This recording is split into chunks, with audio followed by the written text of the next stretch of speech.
Welcome to the DeBruce Foundation's Empowering Careers podcast, where we explore insights and strategies for building empowered careers. Today, I am thrilled to welcome Kate Duffy.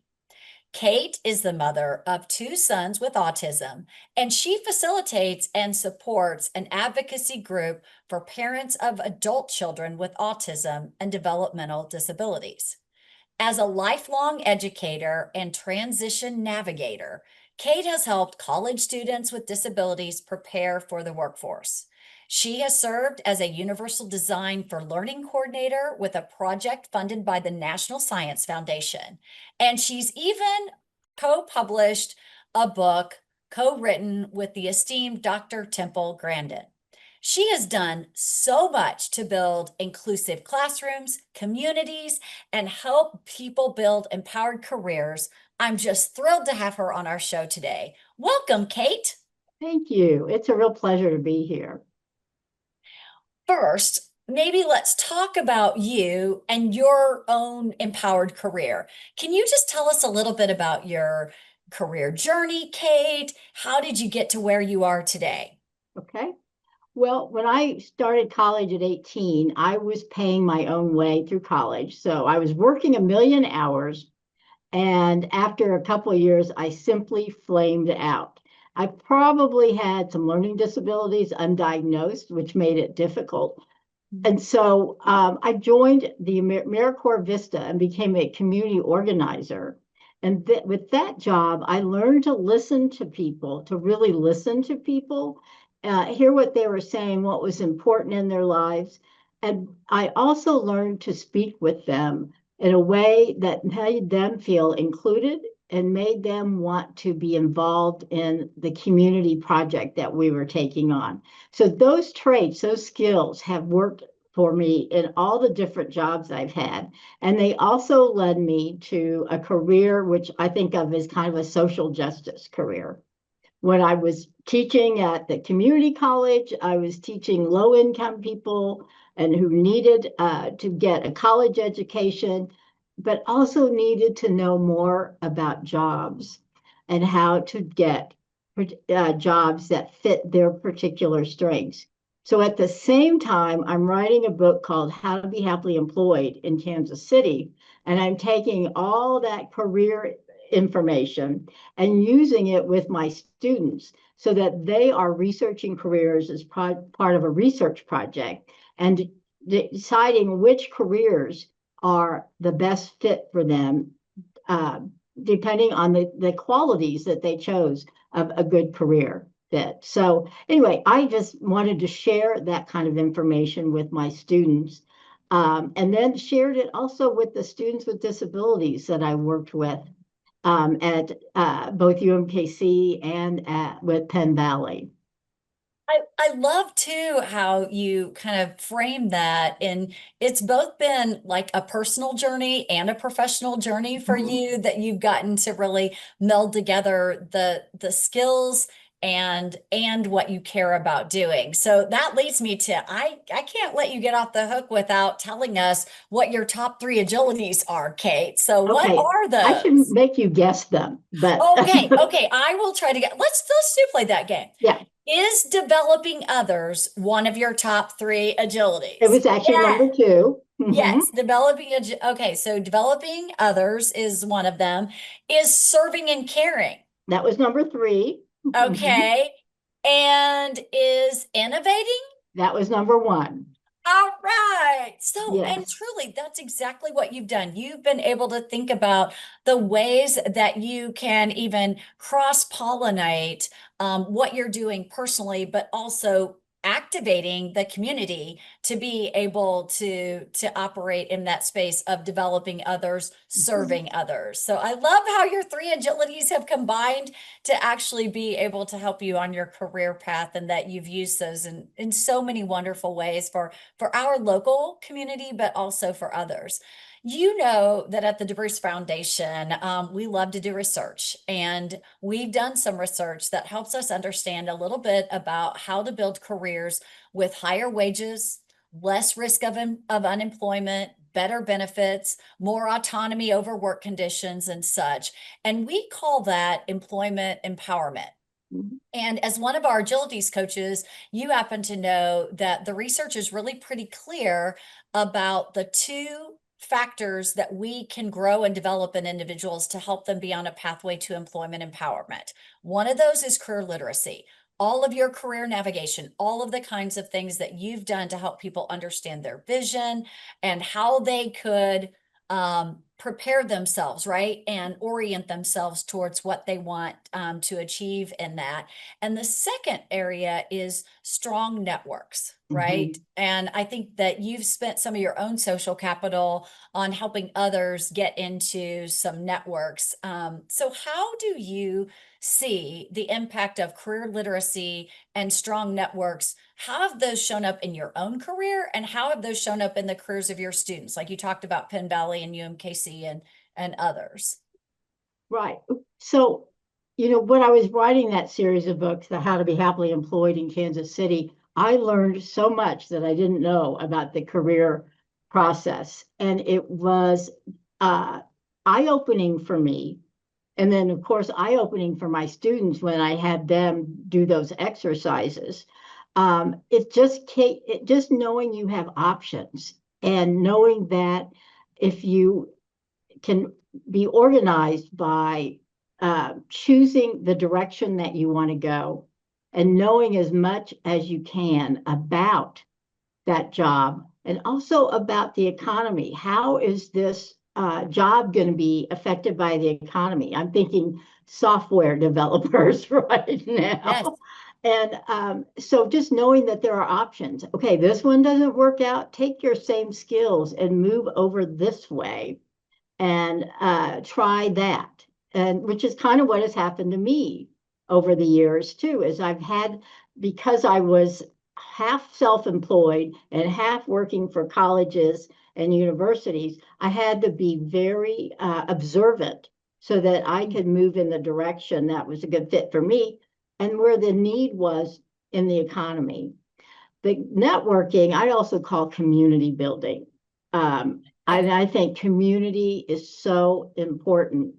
The first day of my English classes at Penn Valley, I would have students list out their community. I asked them this question: who has your back? Who's going to help you? Because, a lot of the students were single parents. They had jobs that could be kind of shaky sometimes. And so they needed to know who was their support, who was their community, who was their network. So we would draw that out and I would draw out mine to share with them. And so my community has helped me with getting different jobs, all the way from when my kids went to Swinney School. Another parent in the school advisory committee hired me to do a writing project for them. I worked for the Learning Exchange when charter schools were coming out. I was on a campaign with them to get charter schools up and running. Allen Village was the one I was personally connected to. And so I worked for the Learning Exchange for a while, writing about these different schools and what they had. So keeping your community close and letting them know what your skills are and what your interests is really valuable. One other thing about networking in community, after the first and second Developing Talents editions came out, I did a lot of workshops with KU's lifespan across autism across the lifespan. We put on some at Penn Valley. And the thing that I wanted parents to leave from that was to know how you got jobs through community. That when helping your son or daughter find a job, you have to build a map of your community. Who do you buy from? Where do they go to school? What do you have a church or a religious organization you belong to? What library do you go to? And you build out this community. Who does your aunt and uncle work for? And you start talking with them about jobs that might be a good fit for your son or daughter. And that information came from a wonderful organization called Griffin Hammis. and they do job development uh, uh, across the country and in very innovative ways, especially around small business startups for people with disabilities. So just having your community in the forefront and talking with them about what's going on and getting their help is a huge tool. Yeah. I am so appreciative of your sharing a true tactic Mhm. that can be used by parents of students, and your passion and advocacy for inclusive education across your career is so admirable, Kate. So I love that we got a pure tactic there to do, and I'd love to talk just a little bit more about that. Can you just tell us, why you think the work that you do in this area of inclusivity is so important, and why it's needed for those students and those parents? What's behind that? Why is that so important, particularly now? You've been doing it for a long time, but why is it so important now? Well, one reason is obviously because I have sons with autism, so I have to keep an eye out for what their futures are going to look like. It also, I just have a strong sense of social justice, and it drives me nuts that people who have all these talents, look at the talents that Temple has. I have a student who is a wonderful artist, but because of the disabilities that they have, it is hard for them to get into the workforce and use those disabilities.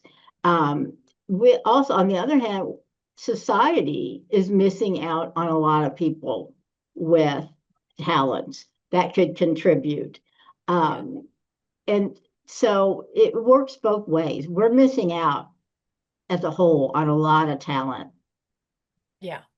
Well, and there are lots of reasons that we can't afford to leave that talent behind, right? And Mhm. it's both about those individuals as well as just what's going to be better for the greater good. So you mentioned this book that you and Temple have authored. And again, it's in its third edition of Mhm. publication, right? So there is obviously a need for people to see and to learn more about, developing talents and careers for individuals with autism. What I love about this book is you and Temple actually give specific examples of individuals and what their career journey has been like. And there Mhm. are truly, tactics in here that go with that. You also have a prelude that talks about how things have changed from the second edition to the third edition in the world. So could you just bring us into the space of like, hey, what is happening recently? Because I feel like the book gave me hope,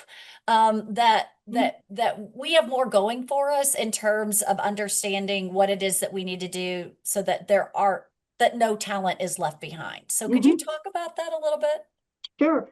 On a government level, agencies around the country are following that work with people with disabilities on jobs are following the employment first philosophy, where because for generally people with severe disabilities and not so severe disabilities, after high school they sit at home because there's no services mandated for them. So it takes a lot of effort on families' part to get their kids into the system.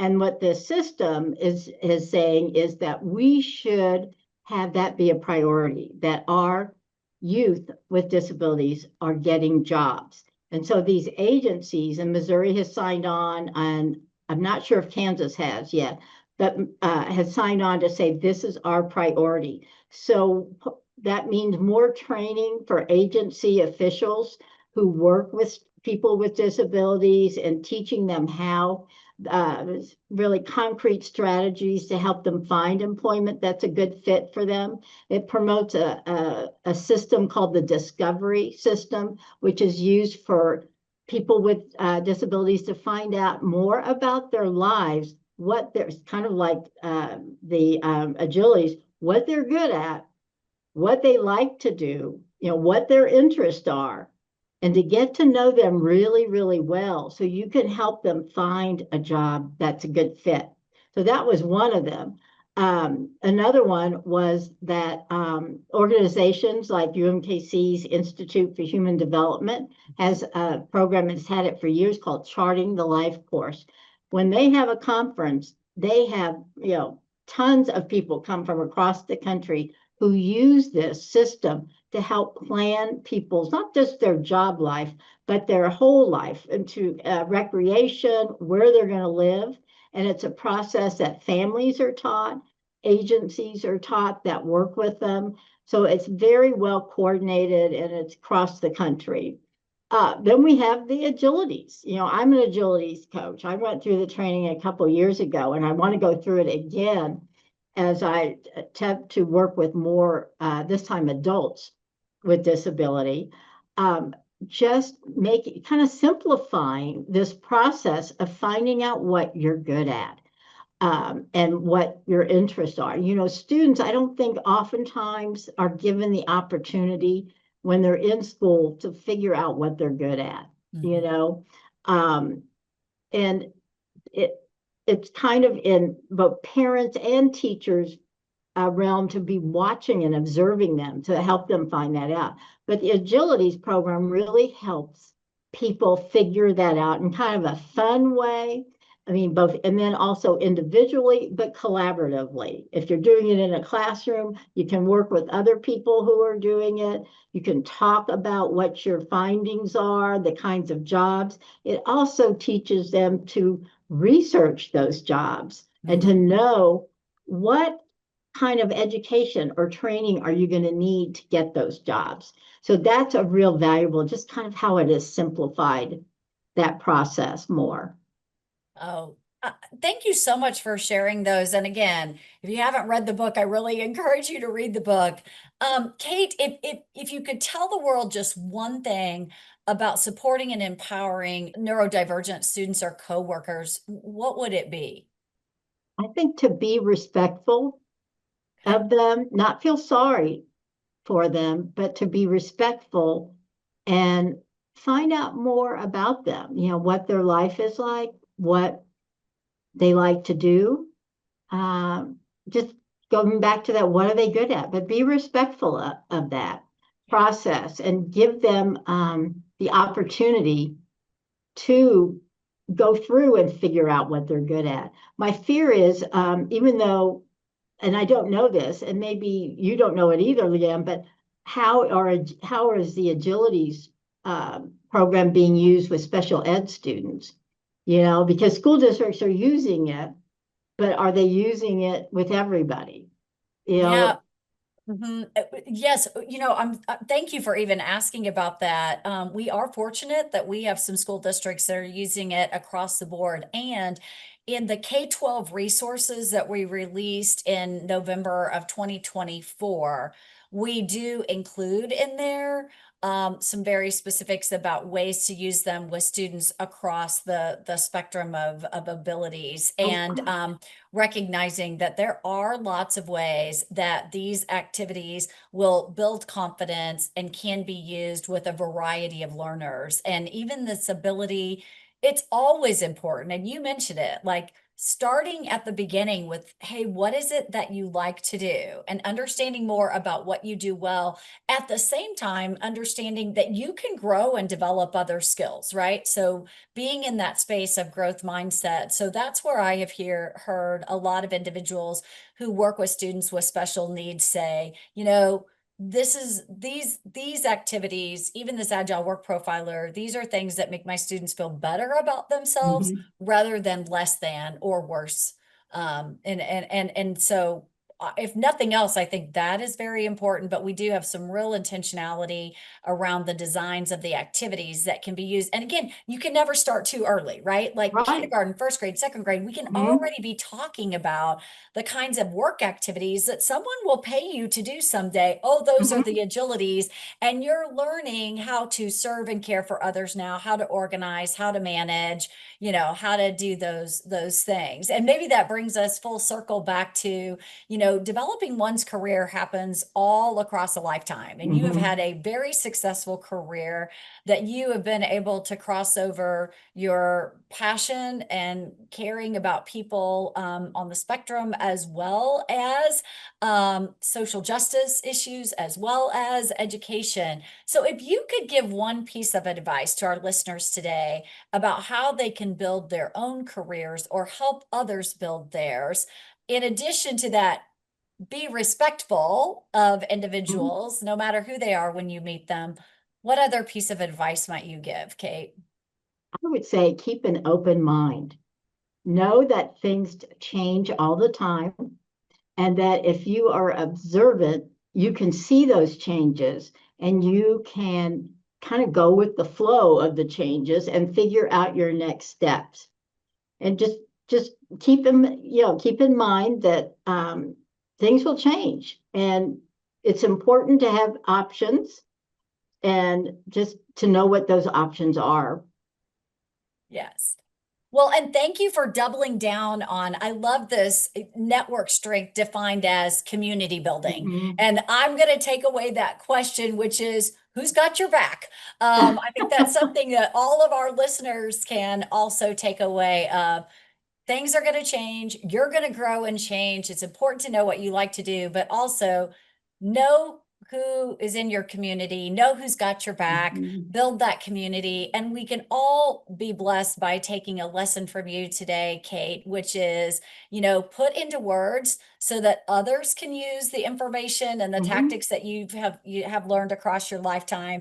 Don't be afraid to fight for what is right in terms of the social justice work that you have done locally in the community and beyond. And most certainly keep pouring into other people, bringing your best self to basically help them be better every day. I've seen you do that, Kate. Know that your career has been about that. And it's just been a blessing to have you with us today to reinforce lessons with all of us on that front.